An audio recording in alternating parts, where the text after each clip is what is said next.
arrest, accused of teaching with a forged license. Now students are wondering if their degree is worth the paper it's printed on. News 12 Long Island, Sherry Einhorn has the story.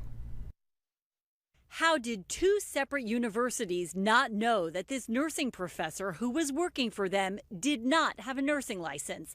It's a question we're still trying to get answered. I just think that is wrong. I think that is really wrong. This is 48-year-old Sophia Clark. She lives here in New Hyde Park with her family. She did have a nursing license at one point. In fact, she had three. She was an LPN, an RN, and a nurse practitioner.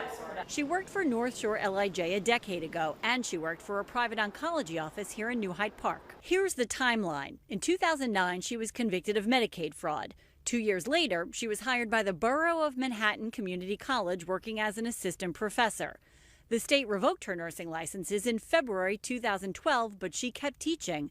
6 months later, with a revoked license, she was hired by Adelphi University as an adjunct professor. She started teaching in 2012 at Adelphi using that first license and didn't tell them that it was a revoked license.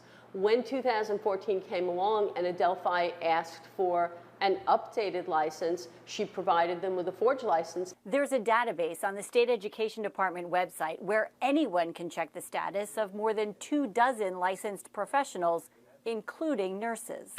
Just type in their name and you can find out what, if any, enforcement actions were taken. Whether BMCC and Adelphi did that, we just don't know. We've been asking the question, but haven't gotten the answer. How you like feel? Leg's feeling great today. Felicia Smith is an aide who's going to nursing school and wants to be an RN. She couldn't believe that a nurse, a professor, would allegedly lie like that. They're putting a lot of people at risk, so I don't agree with that at all. Kind of crazy? Yes, very, very, very crazy. I wouldn't want to be in her class. Now, Clark did not answer the door when we knocked today, although her husband did tell us she was inside. She's due back in court next month to face felony charges. As for her teaching, she's on administrative leave at BMCC in the city pending an internal investigation. We're told Clark was fired from Adelphi back in March after the school says it became aware of the problem with her credentials. Colleen?